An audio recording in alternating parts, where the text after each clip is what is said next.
My name is Eleanor Shaw, and I used to believe that family always found a way back to the table, especially on Thanksgiving. Every year since my husband passed, I would wake up early, dress nicely, and bake my signature sweet potato peto pie. I would sit by the window, waiting for my son Daniel to pull up and honk like he always did, a little too loud and a little too late. I'd carry the pie carefully in both hands, proud to be part of the day, even if I wasn't center of it.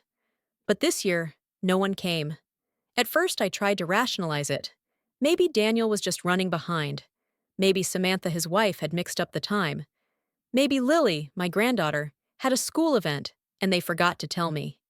The house was quiet, too quiet, but I kept my maroon cardigan on. The one Daniel once said brought out the glow in my skin. I had pinned a gold brooch to my collar. I had combed my curls. I had even set out the fancy plates I rarely used. By noon, I reheated the coffee. By 2, I poured it out. Still, nothing. No calls, no messages, not even one of those casual running late texts. It wasn't until after 3 p.m. that I finally opened Facebook, half hoping there was a clue. And there it was, my family, gathered around Samantha's long wooden dining table. My son, my granddaughter, my daughter-in-law, all smiling, all dressed up, all druckle-braiding a meal I had been excluded from. The caption read, "So grateful for the ones who make life full. Thankful family first." There were likes, comments, heart emojis, people I knew asking in the thread, "Where's Eleanor?" Someone even said, "Did Miss Shaw skip the pie this year?" The pie was still sitting on my counter, untouched. I felt my hands tremble as I scrolled through the pictures.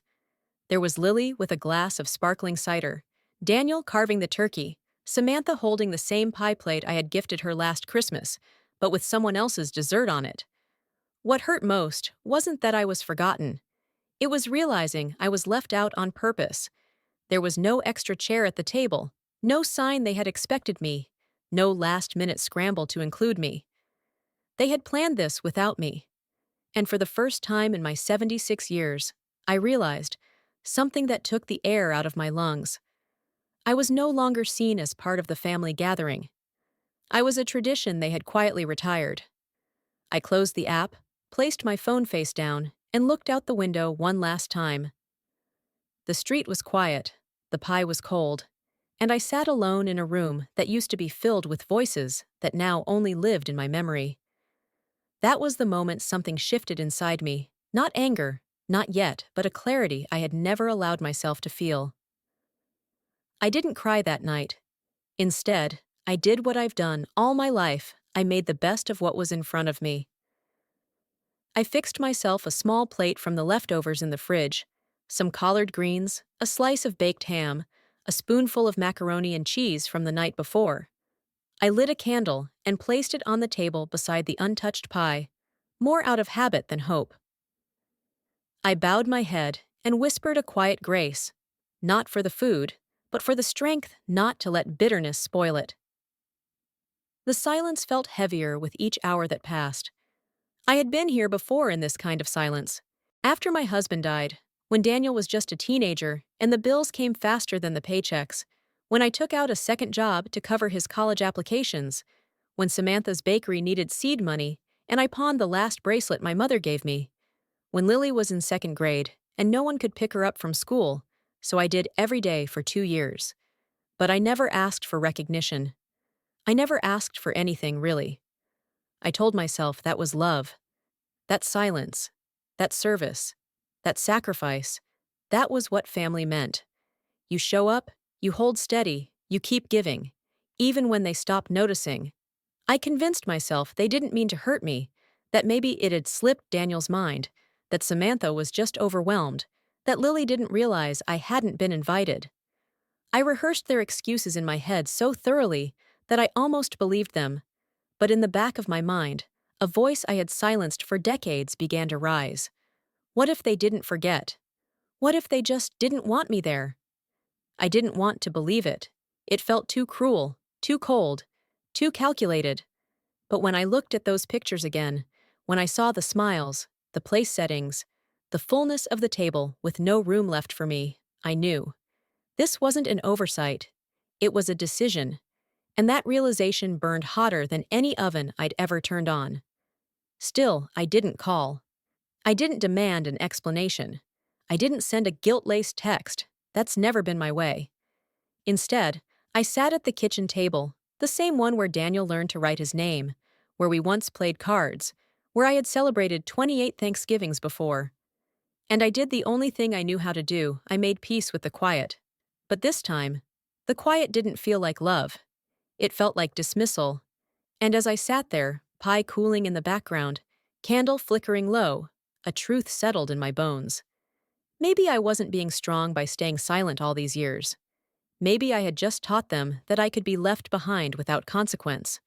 That night, long after the candle had burned itself out and the house had fallen into an aching stillness, I walked to my bedroom and opened the small fireproof safe tucked behind the dresser. Inside, right where I had left it 2 months earlier, was a sealed envelope labeled Christmas. It contained a handwritten letter to Daniel and Lily, along with a notarized copy of my original will. I had spent years preparing it, pinching pennies, saving birthday checks I never cashed, and quietly selling the jewelry I hadn't worn since my wedding. I wasn't wealthy, not in the way Samantha liked to talk about at brunch, but I had more than they thought.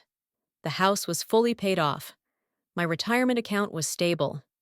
I had a few long-term bonds my cousin's boy had helped me invest in years ago. It wasn't a fortune, but it was enough to change their lives if used right. In that envelope, I had left Daniel the house. I had created a small education trust for Lily. I had even included Samantha God help me with a portion of the savings, not because I loved her, but because I wanted to believe she could change. I thought maybe money would soften her, make her kinder, make her see me. But now, sitting at my desk in the soft hum of nighttime, I saw it all differently. It wasn't my job to buy love that should have been given freely. I placed the envelope flat on the table. I stared at it for a long time. Then, without ceremony or tears, I reached into the drawer, pulled out a pair of scissors, and sliced the envelope clean down the middle, right through the word Shaw. I wasn't angry. I was clear. I picked up the phone and called Michelle Parker, my lawyer. She had grown up a few houses down from me, and I had known her since she was knee-high and stubborn. Now she was a practicing estate attorney with a fierce heart and a spine made of steel. She answered on the second ring. "Miss Eleanor, everything okay?" "I need to rewrite my will," I said. There was a pause. There was a pause. "Tonight?" she asked gently. "Yes." Another pause. "Then I'll come first thing in the morning." When I hung up, I sat back in my chair and looked at the scraps of paper on the table, my old intentions, now obsolete. I didn't feel grief. I felt a lightness I hadn't known in years. For decades, I had carried the quiet burden of being the one who always forgives, always gives, always waits. I thought that was love. But love doesn't have to beg for a seat at the table. The next morning, Michelle arrived at 9 a.m., sharp with a briefcase and 2 witnesses, my neighbor Alma from across the street, and the postal clerk from town. They didn't ask questions. They just signed where they were told and left. Michelle and I went over every line of the will together. Daniel's name, removed. Lily, also removed. Samantha, she never had a place to begin with. In their place, I listed Haven Circle, a nonprofit I had quietly supported for years. They offered housing, counseling, and support to older women abandoned by their families. I had met some of those women during donation drives, strong women, kind women, women who had stories like mine. Now they would have everything: the house, the savings, the bonds. Michelle looked at me as I signed the final page. "You're sure about this?" she asked. "I'm finally doing something for someone who won't ask me to disappear," I said. And for the first time in a very long time, I meant every word. That evening, as the sky faded into a soft gray and the street outside grew quiet, I sat down with my phone and opened Facebook one more time. The post from Samantha was still there. A golden turkey, a table lined with smiling faces. The caption read, "Grateful for the ones who matter most." That line hit differently now. I stared at the image for a long time. The comments kept pouring in. Such a beautiful family. Lily looks so grown up. Where's Eleanor? Didn't she usually bring the pie? I could have stayed silent. I could have let them continue spinning their version of the truth. The polished, picture-perfect narrative they were so desperate to project. But I had been quiet for long enough. I didn't go to my personal page. I went to the Shaw family group, a private Facebook group Daniel had set up years ago to share baby pictures, holiday photos, and the occasional birthday update, a place where Samantha ruled with curated albums and pastel fonts. I clicked Create Post. Then I uploaded the screenshots, the group chat messages, the ones where Samantha said I was too heavy for the energy, where she joked about the smell of my Vicks rub and how I ruined the aesthetic, where Daniel responded with nothing more than a thumbs-up emoji, where Lily sent a gif of someone rolling their eyes. Then, I uploaded the photo I had taken of myself the night before. Just me sitting alone at my table. A single plate. A flickering candle. The pie behind me, untouched. No tears. Just stillness. And finally, I wrote, "This was my Thanksgiving." I waited by the window. I baked the pie. I dressed up. No one came. I was going to surprise you all next month. I had written a letter, prepared documents. I was ready to pass on everything I worked for the house, the savings, the future. But your actions made something very clear. I'm no longer family in your eyes. That clarity helped me decide. I have updated my will. I won't be a burden in your dinners, your photos, or your legacy. But I will be remembered, just not by you. I read it 3 times before hitting post. And then I put the phone down. I stepped out onto the porch, wrapped my shawl tighter, and watched the wind rustle the leaves across the yard. For the first time in days, I felt like I could breathe. It didn't take long. 10 minutes later, my phone started buzzing. Comments, messages, notifications, dozens at first, then hundreds. Cousins I hadn't heard from in years were replying in shock. Is this real? What happened? Old friends messaged privately. Why didn't you tell me?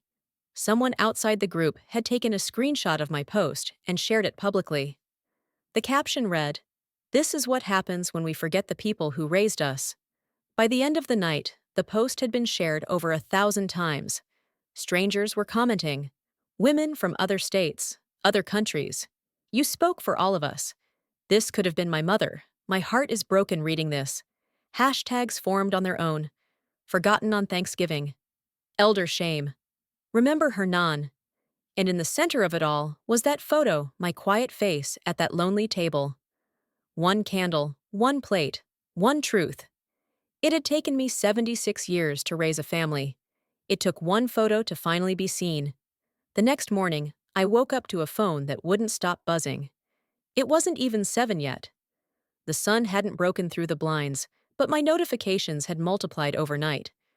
I had never seen numbers like that before, hundreds of comments, private messages, even strangers sending friend requests. Some were kind, others were furious. But the ones that struck me the hardest came from within the family. Aunt Margaret, my late husband's sister, wrote, "Daniel, is this true? Eleanor has been nothing but generous her whole life."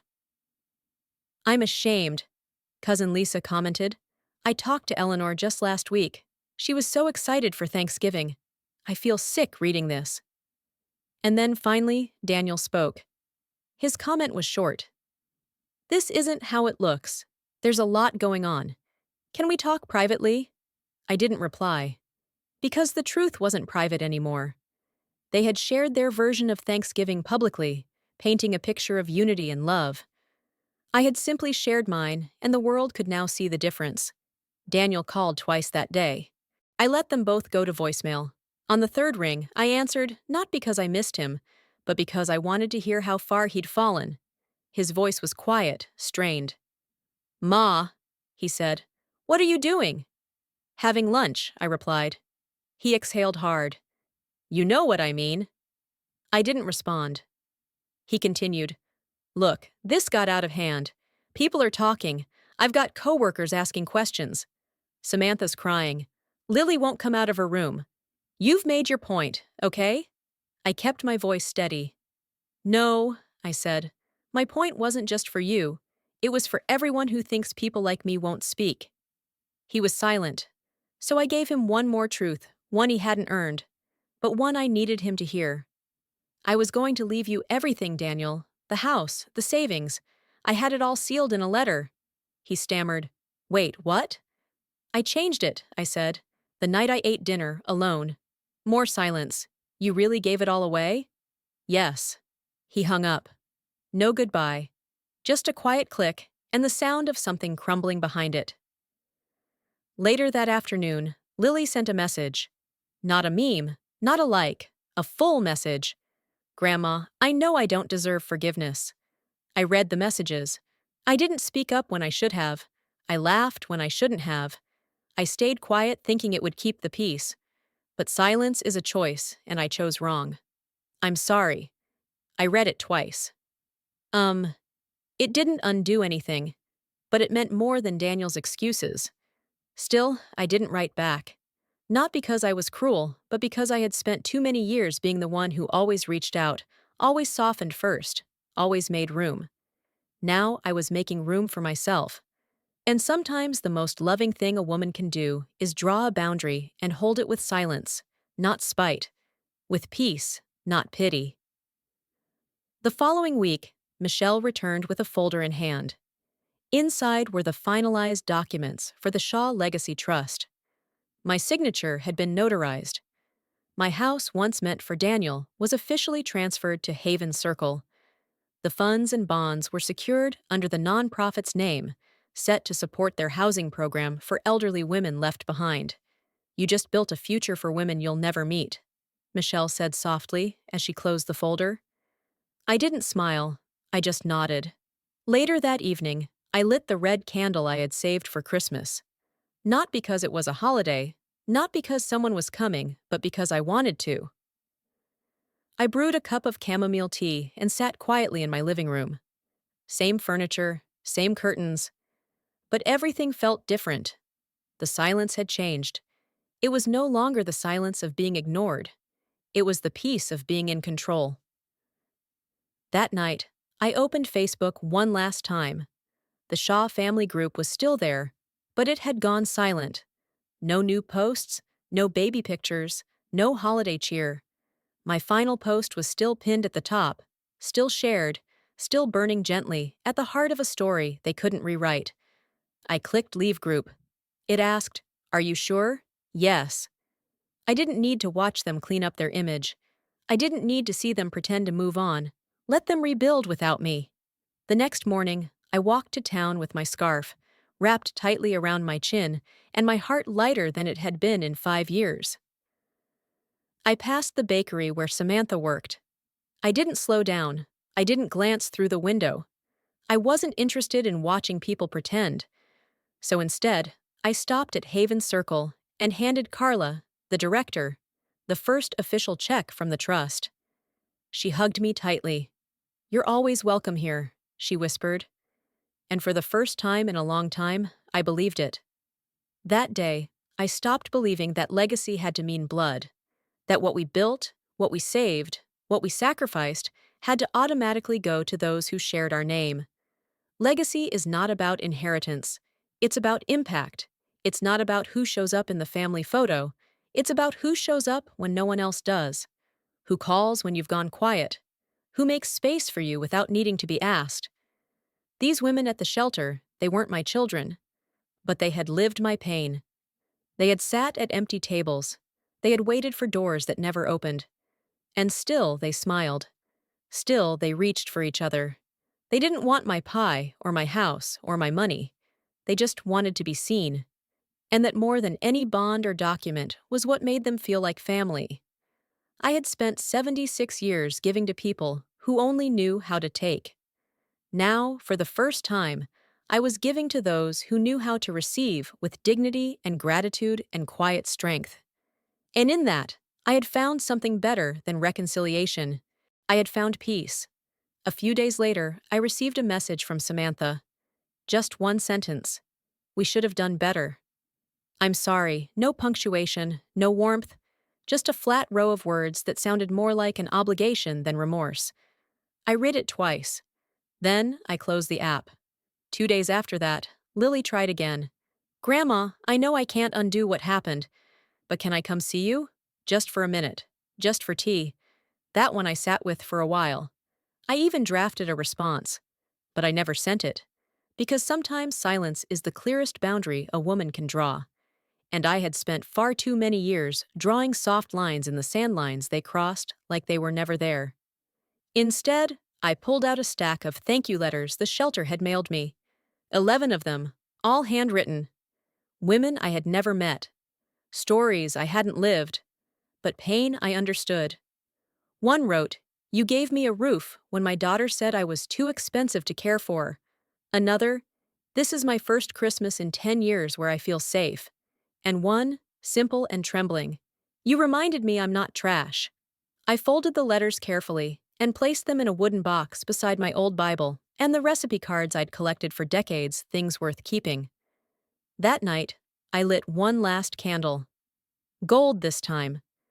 I didn't wait for anyone to call. I didn't refresh my phone.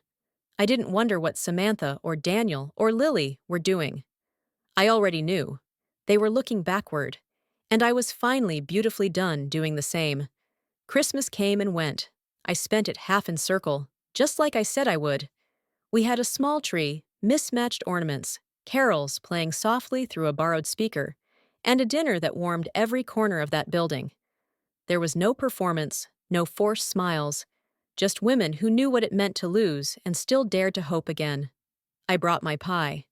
This time, every last slice was eaten. Later that night, I sat beside a woman named Myra. She told me her son left her at a bus station 3 years ago, told her to wait right here, and never came back. She smiled as she said it, but her eyes stayed glassy.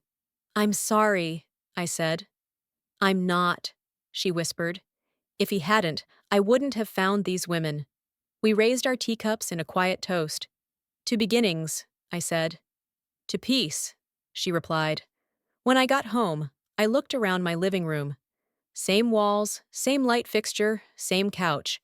But none of it felt the same, because now the silence was mine. Not given, not endured, chosen, owned.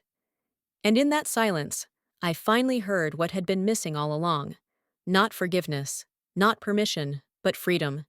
If you've ever been forgotten by the ones you gave everything to remember this, your value isn't tied to their memory. And your story is still yours to write. So light your own candle, pour your own tea, and let them scroll. Let them explain you've already moved on.